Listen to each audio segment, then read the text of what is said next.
Nau mai rā, tau mai rā e te tini hongerongero ki tēnei o ngā wānanga motuhake. Ai rā, nā taku pōhiri koutou o tira koe itiki atu ai a tēnā, ko te kaupapa kua tū, ko te wānanga kua tū, a nei rā, ko te wānanga o ai.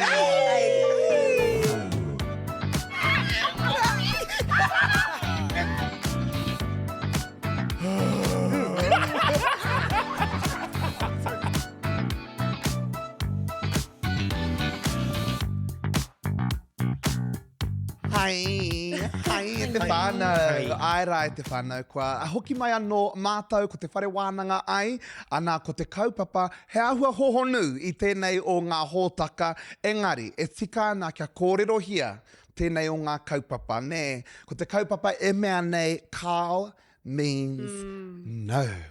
Anā, kei tērā o ngā taitara, ko tēnei mea te whakaetanga, consent. Ne? E mōhio ana hau, ko te nuinga o ngā kaupapa, kua kōrero hia e mātou, kua wānanga hia e tātou katoa, he ahua ōpaki, ne? He wairua whakakata. Engari, i tēnei ao, e hara i te mea he pērā i ngā wā katoa. Nā reira, e tika ana kia kōrero hia ngā kaupapa katoa, me ona mata katoa. I etahi wā, he ahua hohonu, hoi anō rā, kei a tātou tonu te haipapa nui, i te whakaputa mai i ngā tino pono o tēnei wānanga. Kāti, kei tēnei kaupapa, ki tēnei kaupapa tonu, hea o koutou whakaro, ngā whakaro ka tau tōtika atu ki o koutou hinengaro, mo tēnei kupu, te consent, te whakaetanga. He whakaro rānei, hei whakapuare i te wānanga o te rā tahu poe mahau. Kei te kite au i tō pene rākau e tūtui ana i ngā whakaro. Ka pai nā reira kia tuhi au whakaro ki tō arero. Ana, Carl means no. He māma tēnei kaupapa. It's just a whakai thing. And mō mātou tamariki, kia mōhio rātou, kei a rātou te mana kia whakai, kia whakahe rāni. Nā reira, ko te ata matapaki i tēnei mea te whakaetanga, o tira ngā wā tika, ngā wāhanga katoa o tēnei mea te whakaetanga. Kei taku pepa e mea ana online consent, ne?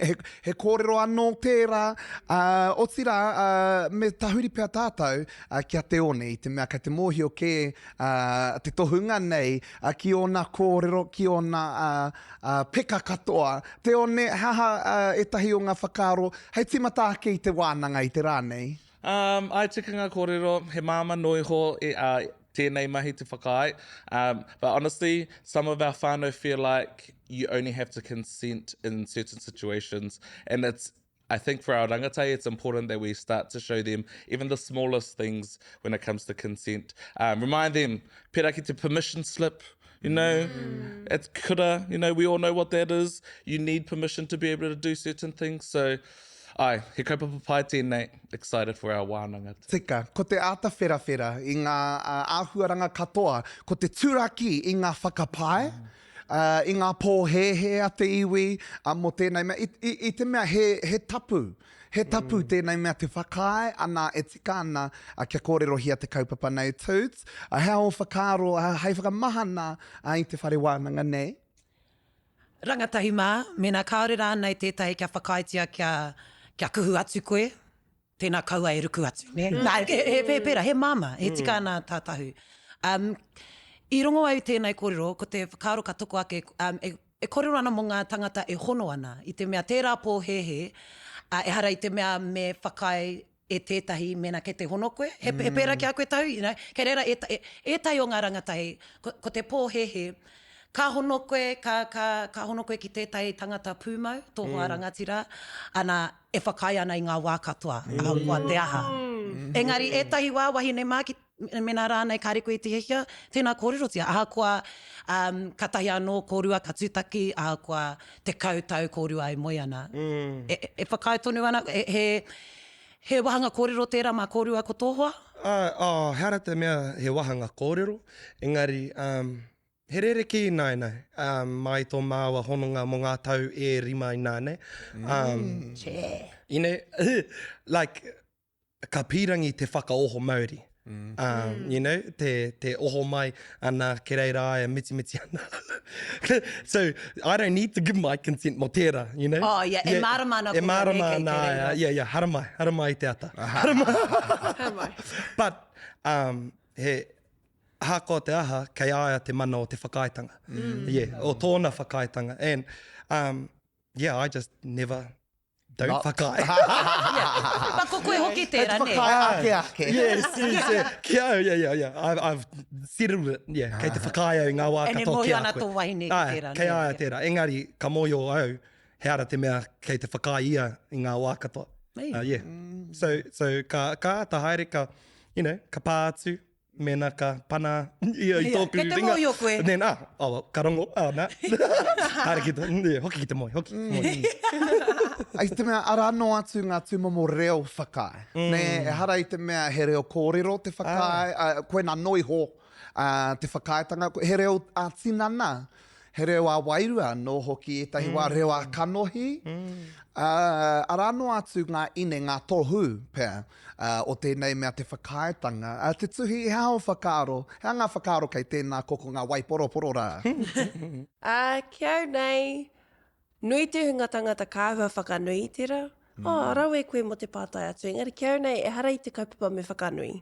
He kaupapa me whai. Me whakamaori, ne? E hara i te taumata nui tira te pātai me nei whakai ana koe ai kao rānei. Engari he tūmomo, he mātā pono ke me whai i te tangata, i te toko maha, i te katoa. Ke kau e whakanui, engari kia tika tau haere, mō te mahi ai ātu rānei, e he pera ki te mau te ringa. He ari te mea, he kihi no aiho, he moitahi, engari ko aua momo atu auatanga, ko te pā i te tangata ātu rānei. I te mea nui te hunga tangata kāri i te rata ki tira. Tika. Tuku Mō te awhi, mō te pānoa e whakaana koe kia pāu i tō pokohiwe i tahu. Ka pai. Mō tērā tūmomo ākuaranga, ne? Tēnei mea te whakaetanga ai hara i te mea mō te aia nahe. Nā reira, pai tērā whakaro. Aka te e rongo tonu ana au i te rangirua pēr o i te pakari e kimi tonu nei e tātou. Nā reira, a kene me waiho mā tētahi whākinga. Tātou e āki, kia puta mai e tahi whakaro anō ai te rānei me taku mōhio kei a koe te tuhi, te whākinga o te rā. Whākinga. He tama au no te iwi. E āhua mai ana au i ngā karere e tai mai ana i tētahi o ngā rangatira tāne o te iwi. I timata ki ngā kōrero āwhina, he oi anō, kai te rereke, kai te hoto, haere te wairua o ngā karere i nei. He nui taku i whakaute ki aia, engari ko ngā karere nei, kāori i te tika. Kāore au te mōhio ka pēhea taku kōrero atu ki aia, i runga i te wairua whakaute. Ka kaua hoki au e taka ki te he i mua i te hāpori. Me kōrero atu au ki aia, me noho kuare au ki te wairua o ngā karere, he momo peha ngā nui tēnei, me aha au. Ai. He take nui tēnei, ana kia kōrero hia tēnei o ngā kaupapa i te mea. Ki te tonu nei tātou i te nuinga o ngā, he kaipatu tonu e nei tangata, e tū tonu ana ki ngā pai, ki ngā taumata kōrero. Nā reira, ki te whakaroa ki tātou, ka pēhea hoki ngā pārurenga, ngā morehu tonu o taua kaipatu rā, te wairua, te mana, te tapu o era victims, nei. Nō rātou ka kite, ka tiro, ka whakarongo anō hoki, ki tō rātou kaipatu e kōrero ana ki ngā pai, me taku mihi atu ki te kaupapara o hashtag Peros on the Pie. Ne? He kaupapa hohonu tēnei engari. Kei noho tātou me te pō he nui, he ao hānea te ao ai. Ne? Nā reira, e tika ana kia ruku hohonu tātou. Kia kaua tātou e mataku ki te ata kōrero, ki te ata wherawhera i ngā i tēnei o ngā kaupapa. Hoi anō rā, mō tērā o ngā whākinga. Kua tahuri au ki te iwi whānui tonu. Ai. Ki te whakaetanga o te iwi kia tū tonu. He ua. Wēnei rangatira. Tuatahi, ko tāku ki tēnei tama, toro atu ki tō whānau. Ko te ahua nei, kei te noho ko ia anake, me enei kōrero na tēnei tangata, na tēnei... Yeah, so toro atu ki o mātua. Kei te rongo au i te wairua grooming, i roto i tērā whākina. Ka timata ake i ngā kōrero. E hara i te mea he mōrearea i rā kōrero, ke pātai noa, ke te pēhea, e aha ana koe. Nā waira ka huri haere e rā momo karere, no reira, e aroha atu ana ki aia. Me kei te rongo au i...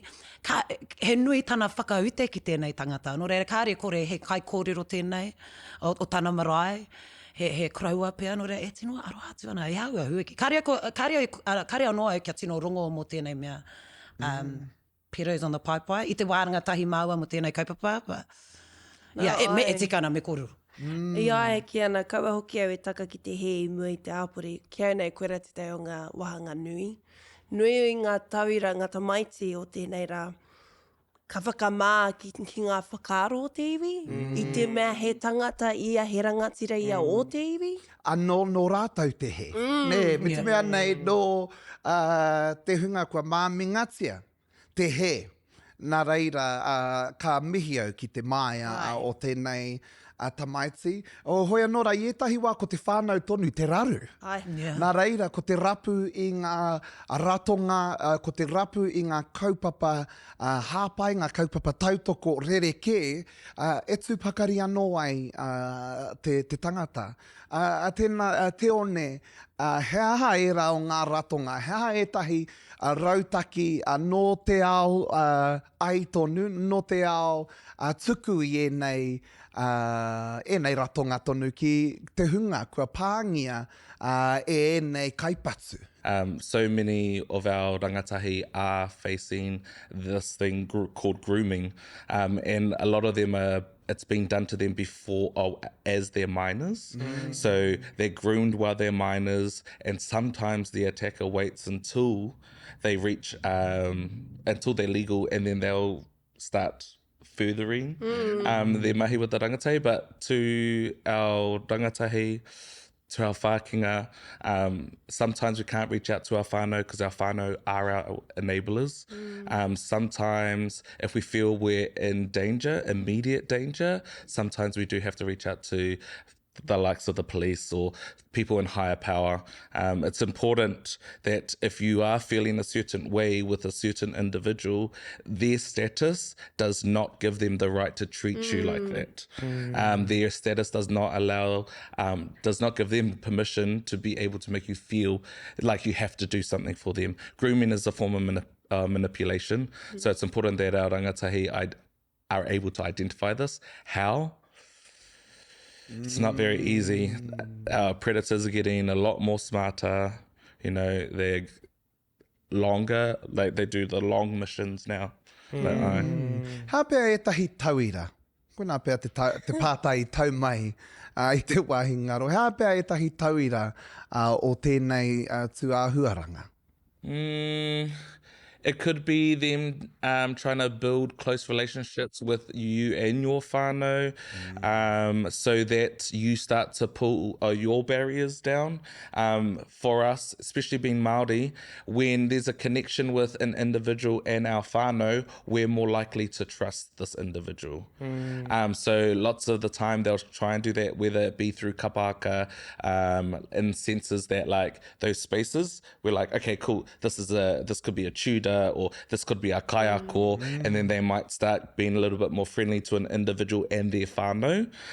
It could be things like buying lunch and then asking for favors, and those favors may not be sexual, but they're still favors and they start to build them up. And that's why I say sometimes it's not a fast game, sometimes it's a long game. And as our rangatahi are getting smarter, they're making it harder for these predators to do what they are doing. So keep talking.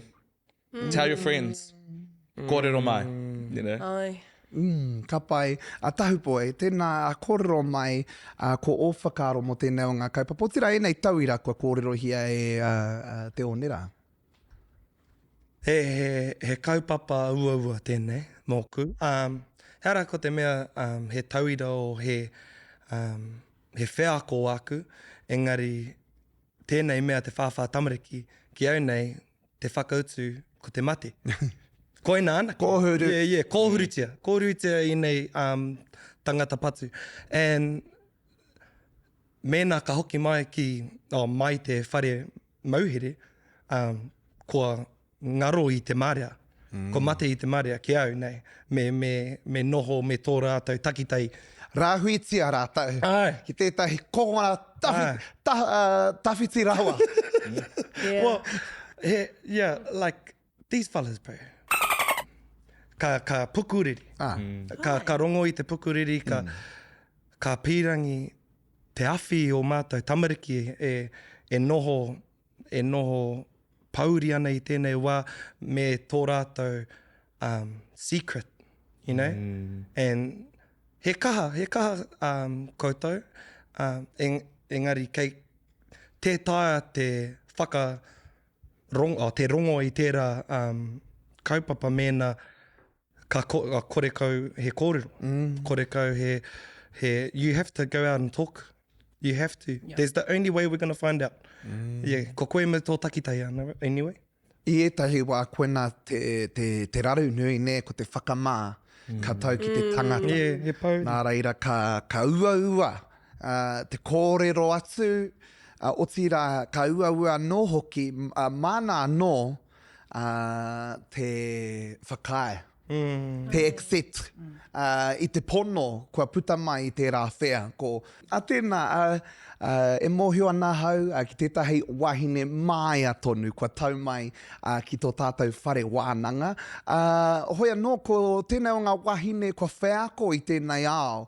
O tira ko whakatūria e ia tētahi kaupapa hāpai i ngā morehu i te hunga kua pāngia e rao ngā kaipatu ana ko ana mahi he whakakanohi mai i tērā hunga kia mai a te tū o tira ko te whātoro i tana tautoko i tana hāpai anō hoki i tērā hunga he hoatata anō hoki kei te kanohi ātāhua kei te kanohi mura tēnā koe i tae mai ki tēnei o ngā whare wānanga e te hoa maurua tēnā tuatahi ake whakamāramatia mai kia mātou tira ki te whānau whānui tonu ko ai koe no hea koe o tira hea tonu o mahi.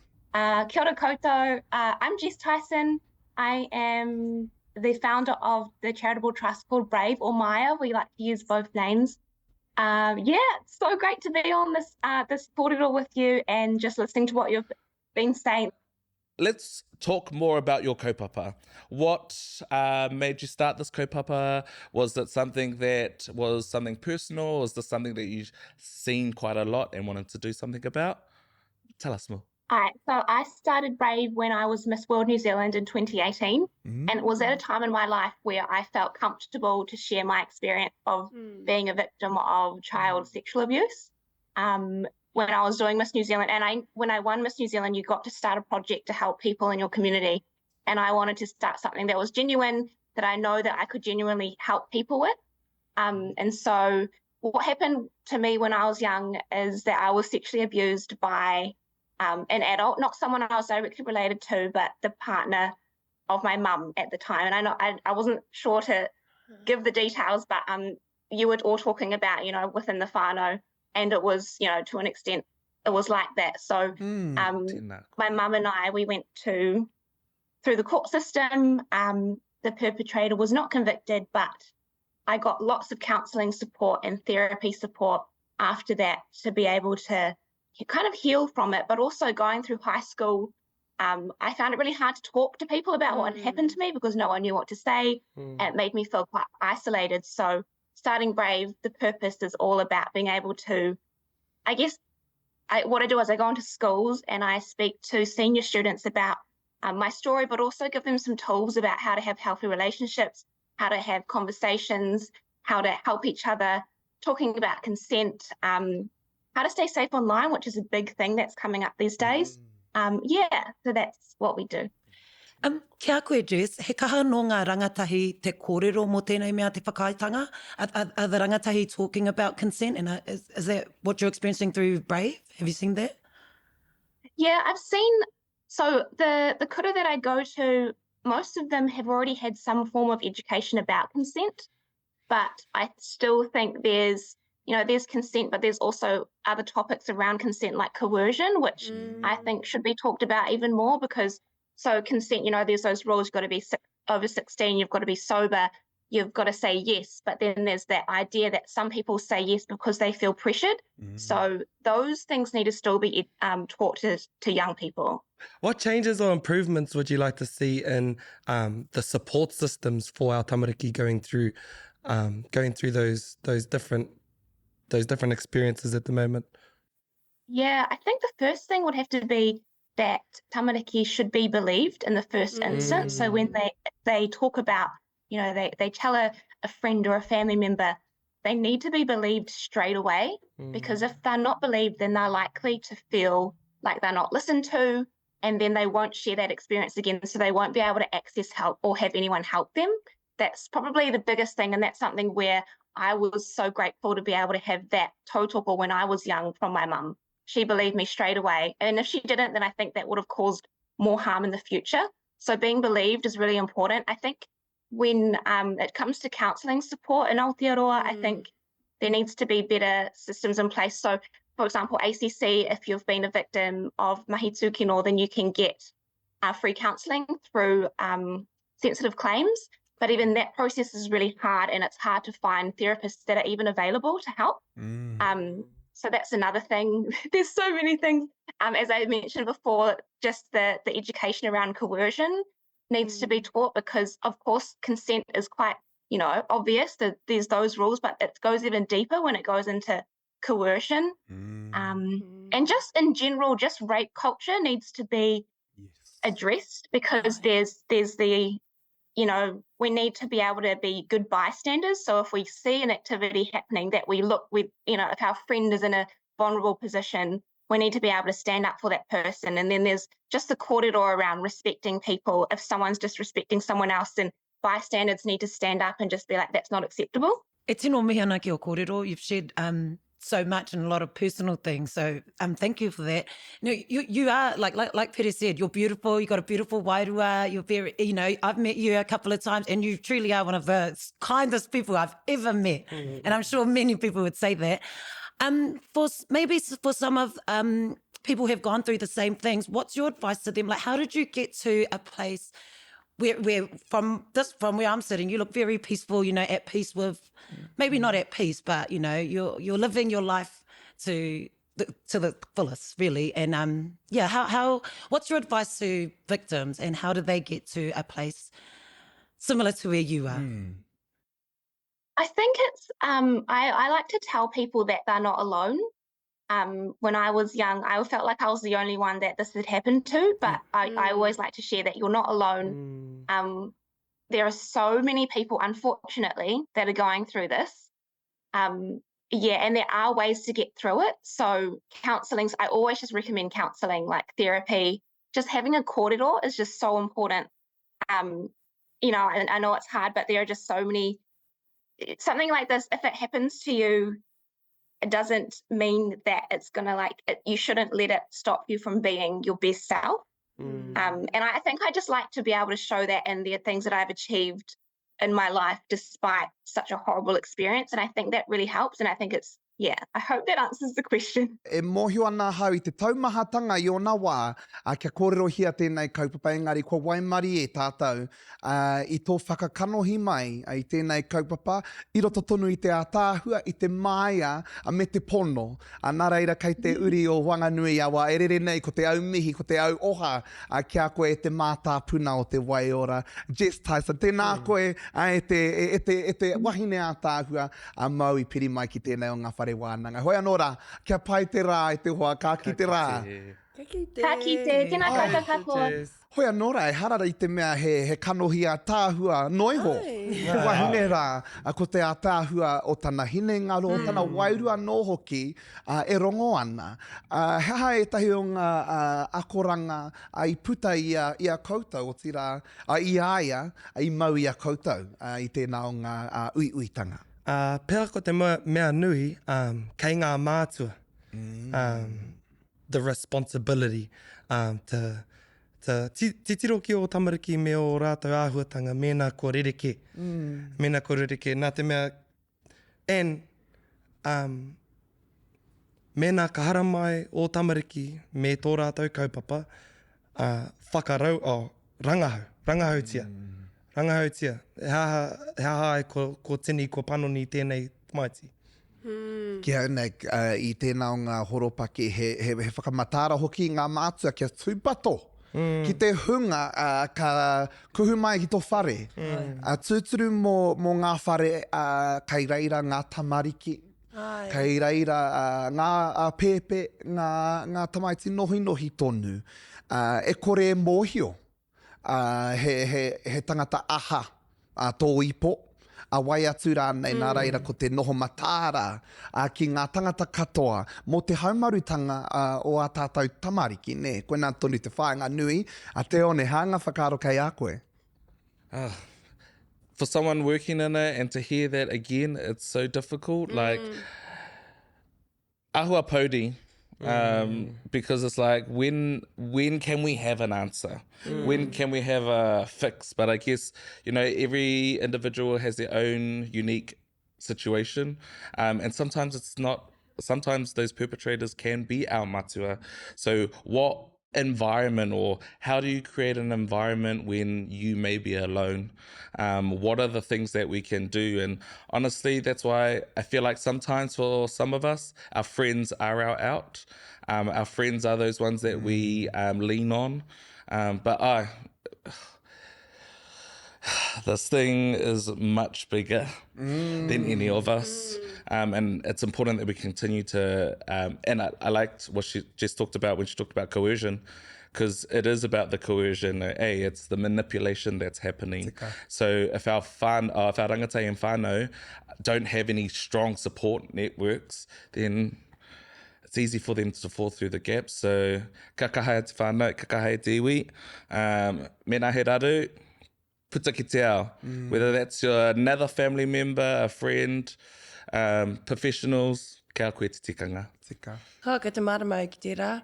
And e haere te mai e whakamāho ki au, kua pā tēnei raru ki au, i au e rangatahi ana. And ko te tataunga, iwa te kaumarua pahine te kare. Kare ka haere ki te prihimana. Kua au, tawa iwa te kaumarua, kare au I haere ki te prihimana. Kare ka au. Ki au nei I te mea, I he kaha te whakamā katau ki rungi a koe. Ko taku painga mō tāna kōrero, tawa wahine. E kei te maramau ki tau pātai. Because nui te hunga tangata, you are not defined by what happened to you. Koera ki au nei te āhuatanga nui mō ngā wahine, hea tāhua koe, paito āhua. Ka kore koe whakaro, kua pāi a koe tēnei momo mamai, tēnei momo āhuatanga. Koera pia tētahi o ngā whainga, ki au nei, kāre au piringi kia mohe o te katoa, kāre au, engari, kua tupu ake ni awina anei. Nō reira nui ngā wahine, me ngā tāne, e hara I te mea, ko ngā wahine no aiho, kau. Ko rongo ai mo etahi tāne, me tērā whakaro, you're less of a man. I te mea kua tūkinotia a koe e tētahi wahine. So that's something, He ua, and me mihi au ki tō mā, e ho. Me mihi au ki tō mā, and nā te mea, iwa te kaumārua paiheneti o ngā tamariki kāre e kōrero ana, kei reira tōnu, te kaipatu, ki te marea. And ko tērā te raru o mātou tamariki e noho ana ki roto tō rātou whakama. Koe nā tō tātou wānanga, koe nā te pai o tēnei wānanga. Aha koa ia te taumaha me te hohonu pēr, mā enei wānanga tonu, tūpono ana, ka mahea ake e rā tūmomo whakaaro whakamā, a tēnā, ki te kōrero, ki te whakaputa mai enei whea ko pono, nāra, nōka ka te tiro ake ki ngā tatauranga, e mea na te kōrero ko tahi, o te whā, wahine, I mua I te kaumārima tau, ka pāngia, kinotia, e tēnei o ngā raru nui. That's 1 in 4 females. That's a quarter of females ki konei ki Aotearoa before the age of 15. Nā, he tatauranga nui tēnā, me taku whakapono e hara i te ahuaranga tika, engari kei reira tonu ngā tatauranga. Nā reira, kei te mihi au ki tēnei kaupapa, e aki ana i enei kōrero, i enei wānanga, i te mea te nuinga o te wā katahia. Tēnei kaupapa ki raro i te whāriki. Ka tahia enei raru, enei kōrero ki raro i te whāriki, ana kua kore he wānanga pēnei e ata tō mai ana i te pono, i te tika, i te he rānei o tēnei kaupapa. Nā reira, kia mihia tēnei wānanga o tira te mai anō hoki ki te kōrero i enei kaupapa. Ana tuia hoki ki tēnā, ana e mea nei te tauranga 1 in 3 Māori adults. That's 1 in 3 Māori adults experience sexual assault in their lifetime. Nā reira, kia hipa ake i te 15 tau, 1 in 3, a third of Māori adults have been sexually assaulted. Ana ki te tiro au ki aku takatunga mo Maimoa. Nā ia mātou ka huri haere ki ngā kono hete rere ke One Love, ahātu rānei, kei reira te mahi a te hunga haurangi. Kei reira te nuinga o te hunga haurangi, i te waipiro, i te ahātu rānei. Ana ka hoki aku mahara ki tētahi o ngā kono hete, kare au mo te whāki atu ko te hea kono hete. Ka puta au ki te whakaminenga, ana ko te nuinga o ngā tangata e parere haere ana, e kohete haere ana, ka whakatata mai ka pā i a hau. I was literally groped. I've been groped in the industry. I've been touched. And it's an uncomfortable situation. I te mea kei reira koe, kei roto i koe i te tini, i te mano. Nā rei, ka mutu kei te haurangi rātou. Nā reira kua tipu aki te pakari i roto i a rātou, kia pā i a koe. Tō tinana, ana ka mōhio au. I taku kuhunga atu ki te whakaminenga, ka pāngia au e te takitini. Te nuinga, me pono, te nuinga ko ngā whaia keke. Ko ngā wahine. Ko ngā aunties. Ko ngā aunties, ngā drunk E aunties. hikaka ana ki te kite i aku. Ka pā i a hau. Nā, i konei au, ka kuhu atu ki tēnei tatauranga. E mea ana 1 in 3 Māori adults, ana ko au. Kei tērā tatauranga. Mō tēnei whea ko tonu. Nā reira, e harai te mea mo te ai anahe tēnei mea te whakaatanga.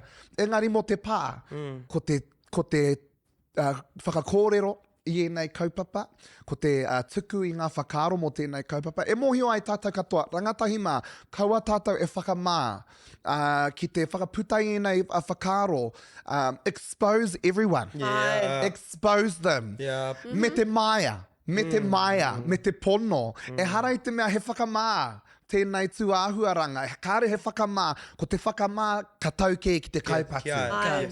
Ko te maia, ko te mana, ka tauki a koe. Nā reira, kōrero hia, tukuna, kia puta enei kanohi, kia rongo, te iwi whānui, ko wainga kaipatu. Kia mōhio tātou katoa. And you know what, Pets? Me mohi o tātou katoa, me tupato tātou i era momo kono hete. And hara te mea, this haurangi āhuatanga is a excuse. Yes. Hey. Yes. Sorry, I was drunk. Yeah, sorry, I was drunk. What is it? A sober, drunk mind speaks a sober heart or something. Kei te kōrero pono noa tō ngā kau haurangi. Koe anō rā, enei kōrero enei, mai te pae, mai te taumata, he whakaro anō wahau te tuhi? Ko tāku noa, when they are exposed, bystanders, whakapono. Koe rā kararua, i tuma kua kite, eh? And I'm so sorry for doing this, but he pono, ina kare koe te moe o tētai tangata o tō iwi ātu rānei e pēnei ana i the tahi, wai mari e koe tō iwi, tō whānau, tō marae, o rua kei te rukahu koe. I te mea toko maha, puta noa, he pērā tā rātou mahi, and I'm so sorry, but aha kua tō hine ngaro, te koe rānei o tō arero, te koe rānei o tō āhuatanga i te ao Māori, it is not an excuse. Kare kau, tērā i te tuahuatanga e ahaina koe te tū ki taua taumata. Kaua e whakapāha. Kaua e whakapāha. Yeah. Tūkuna Kaua o e kōru. Hoi anō rā, ana kia tōtō mai tonu ko ngā whakaro rangatahi. I tēnei o ngā wahanga e te whānau kia tahuria ki tātou a kia rangatahi talks, anei?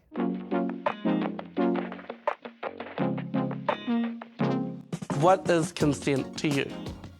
Consent is, I learned this in health class, this is the one thing I learned, that your partner, when you're asking, they must have an enthusiastic yes. It can't just be like a maroke yes. Ka tae koe te kite e ai ki tā rātou kōrero a tinana me ki, reo a tinana me ki. Mea e kite ana koe, ai, koe rā tā rātou hia. Consent to me is a open conversation between you and your partner or whoever you're with about what you're okay with, what they're okay with, what their boundaries are, what your boundaries are, and actually hearing that phrase, yes, I want it, and no, I don't want it. If alcohol is in the mix, you know, I think that just takes it all out. You know, you can't say wholeheartedly that this is what you want to do if you're drunk listening to Taylor Swift or whatever people listen to, but it has to be a sober decision. Have you ever been pressured into having sex, and what was that experience like? Nā kare anō kia tino tōpanahia. Ko ngā mehemea kua tōpanahia tētahi au, ka rehe haki au nau mai hara mai ki te whare o rāpata. Yes, I have been pressured into having sex with someone. It doesn't feel good. It really doesn't feel good. And you're kind of taught to not talk about stuff like this. And so it's way harder to get your story out and get the help that you actually need for it. But yeah.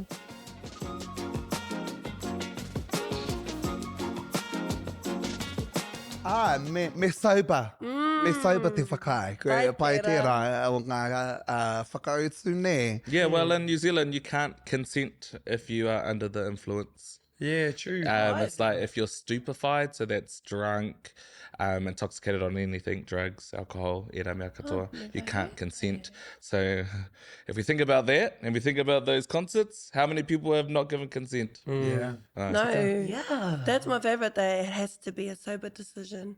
Pai tere kia, I feel like there's a few of us. You get harangi, you promise yourself, ka kore au e moi ki taua moinga, no, and then boom, maranga, kei taua moinga, kei taua tangata. It's happened to me a few times, and oh, I te wā e pake ke haere anau i tino ua tērā, tērā momo ki au te pātai mo te consent. Nā te mea kare au i te paku mōhio mo tēnei mea te whakaitanga. I te whakaaro au mēnā he hoa rangatira, then ko tērā te mahi.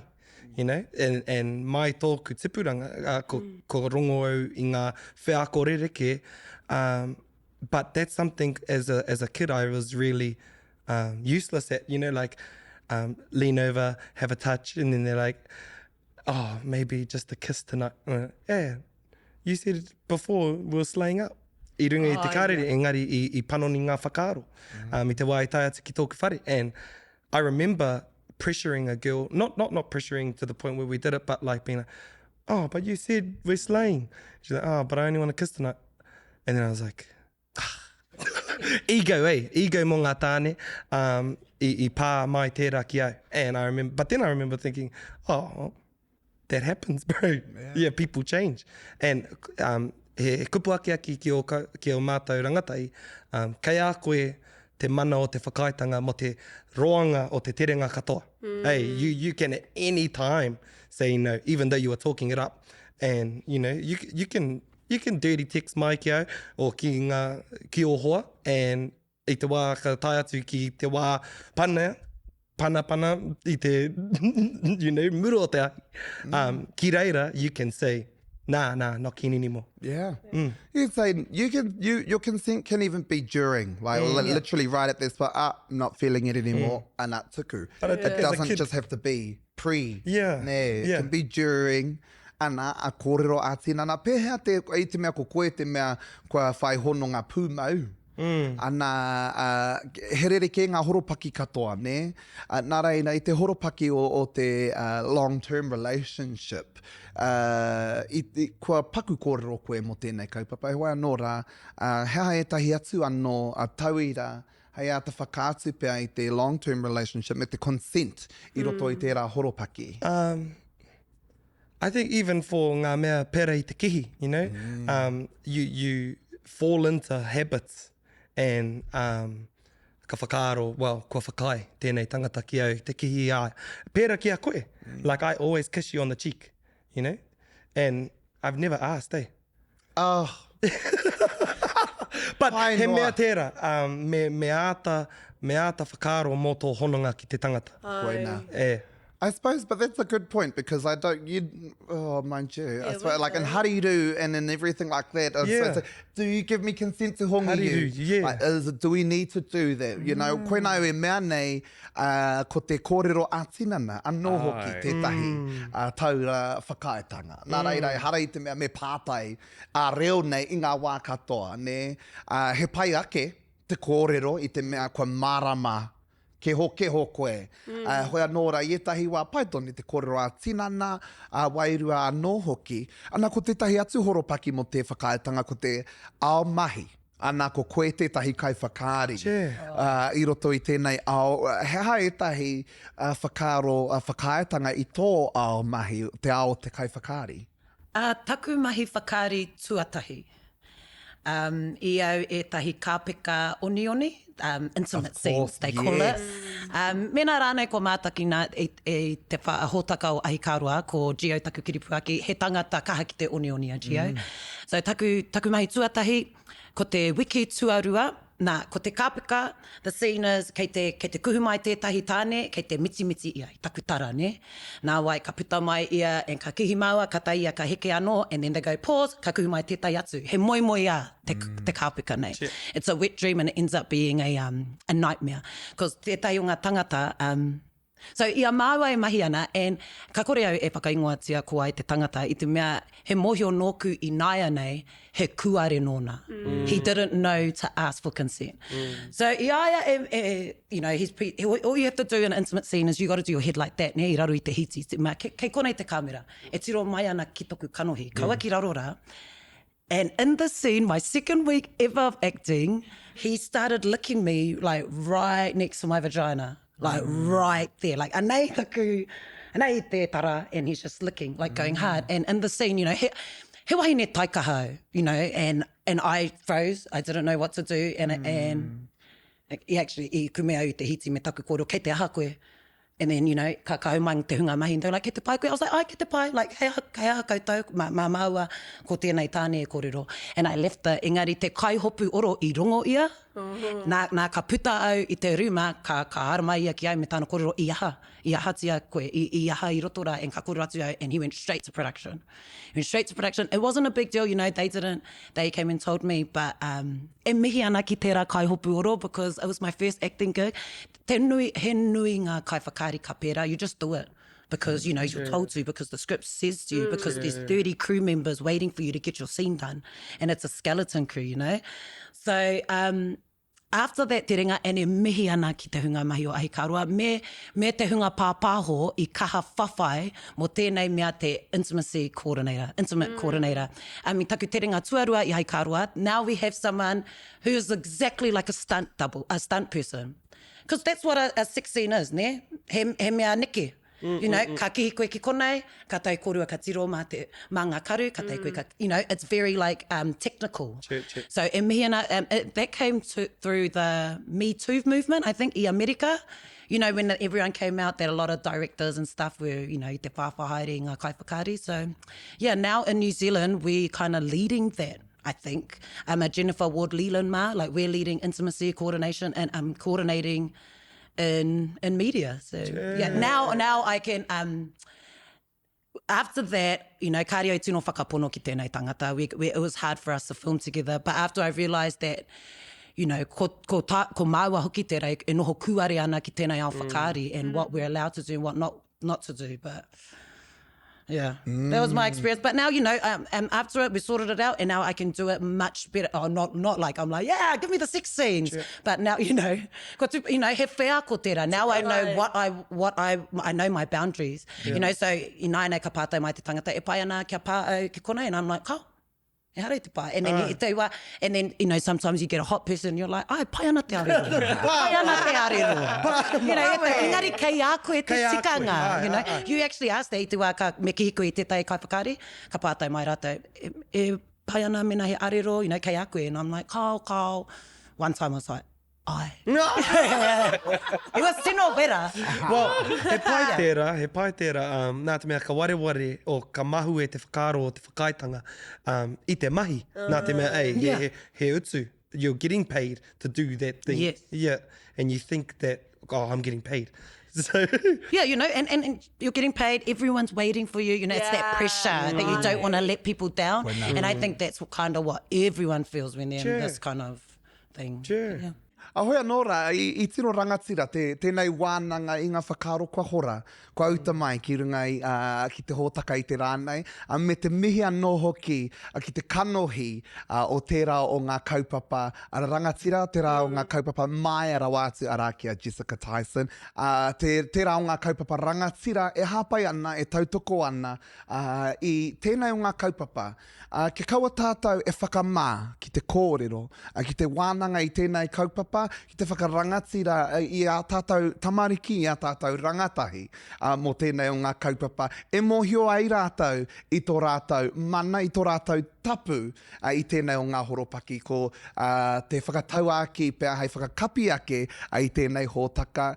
Tēnei mea te mana kati noa tō rapu, ina rā hoki ko koe anahe te kaipupuri I tō tapu. Ana e te iwi e nei kupu ka whakairihi ake ki runga kia tēnā. Tēnā. Huie.